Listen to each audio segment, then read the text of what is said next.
नानांचं स्वप्न अपूर्ण राहिलेलं आहे, त्यामुळे नानांनी लोकांचे स्वप्न पूर्ण करणं हा एक मोठा विनोदाचा भाग आहे. ज्यांचं स्वप्न अपुरं राहिलं अशा अनेक लोकांचे स्वप्न अपूर्ण राहिले. बरेच लोक भावी मुख्यमंत्री होते तर त्यांचे स्वप्न अपूर्ण राहिले. तर मला असं वाटतं की नानांनी दिवसा स्वप्न पाहू नये. आता उन्हाळा पण सुरू झालाय, उन्हाळ्यामध्ये झोप पण अवघडच येते.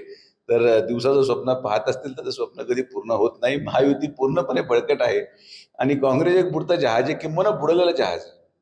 काही मला वाटतं अजून 5 वर्षानंतर सबमरीनच्या रूपामध्ये काँग्रेस पाहिले, कारण की ते दिसणार नाही. सबमरीन म्हणजे तळ पातळी एखाद्या समुद्राची गाठेल. तर त्या विषयावर त्यांच्या वक्तव्याला मला वाटतं की थोडंसं मनोरंजन पण राजकारणामध्ये झालं पाहिजे. अगोदर राऊत साहेब करत होते, तर नाना त्यांच्या जोडीला आल्यामुळे मीडियालाही फायदा झाला आणि आमच्या जे तणावपूर्ण राजकारण असतं त्याच्यामध्ये मनोरंजनाचे साधनं उपलब्ध होत चालले. नाही, आता शेवटी न्यायालयाने जे निरीक्षण नोंदवलं असं असेल की मोना ती केस जी आहे, आता तो सर्वस्वी निर्णय माननीय मुख्यमंत्री महोदयांचा असतो. काही घटनाक्रम असतात ज्या फार जुन्या असतात आणि त्या जुन्या घटनाक्रमांमध्ये अशा काही गोष्टी घडतात, त्याची वास्तविकता, त्याच्या सगळ्याच गोष्टी मला वाटतं पुढच्या कालावधीमध्ये तपासल्या जातील आणि त्या अनुषंगाने माननीय मुख्यमंत्री महोदय आणि 2 उपमुख्यमंत्री महोदय निर्णय घ्यायला सक्षम आहेत. पण माननीय कोकाटे साहेब अतिशय उत्कृष्ट लोकप्रतिनिधी आहेत. चांगलं काम ते करत आलेले आहेत. त्यांना एका सर्वसामान्य घरातल्या व्यक्तीला आज या महाराष्ट्राच्या शेतकऱ्यांची जबाबदारी देण्यात आलेली आहे. तर ते चांगलं काम करतील. मात्र माननीय न्यायालयाच्या निरीक्षणानुसार काय निर्णय असेल तो माननीय मुख्यमंत्री महोदय घेतील. मला असं वाटतंय की आता त्यांनी एक सूचक इशारा दिलेला आहे. लवकरच त्या इशाऱ्याचं रूपांतर वास्तविकतेमध्ये होणार आहे. आपल्यालाही ते लवकरात लवकर कळेल. मला अनेक लोक भेटतात. मला काही लोक, आता लोकांमध्ये चर्चा असते, लोक म्हणजे त्यांचं खातं पण ठरलेलं आहे असं लोक म्हणतात.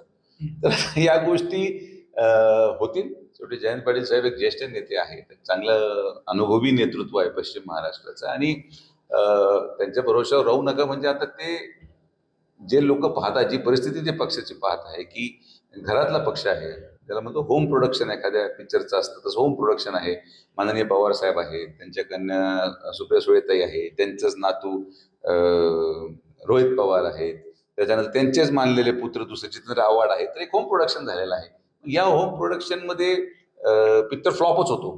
त्यामुळं तिथला जो मेन ऍक्टर आहे तो म्हणतो मी माझ्या नावावर फ्लॉप पिक्चर का लावून घ्यावं, म्हणून मी एखाद्या दुसऱ्या प्रोडक्शन हाऊसमध्ये जावं का, ज्याने की सुपरहिट देता येईल. अशा दृष्टिकोनातून हिरो विचार करू शकतो, त्यामुळे चूक काय नाही. मला वाटतं जनतेची भावना तशी आहे आणि जनतेच्या भावनेचा आदरही केला पाहिजे.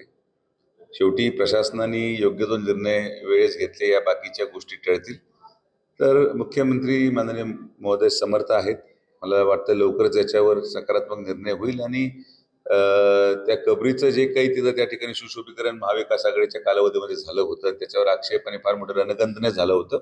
तर लवकरात लवकर प्रशासन निर्णय घेईल. अन्यथा मग जे काही जनतेची भावना आहे त्या जनतेच्या भावनेचं रूपांतर वेगळ्या दिशेने गेलं तर कदाचित मग प्रशासन जबाबदार राहील असं मला वाटतं. ज्या इतिहास चुकीच्या कारणामुळे ओळखला जातो त्या इतिहासाला पुसताना कुठली अडचण नसावी.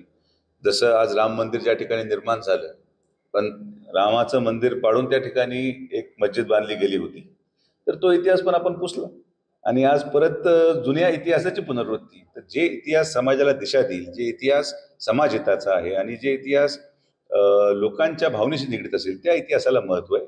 इतर जे इतिहास ज्याचा कुठलाही समाजाशी देणं घेणं नाही, ते इतिहास वेदनेदायी असतो, ते वेदनेदायी इतिहास पुसला गेला पाहिजे, या बाबतीत कुठली शंका नाही.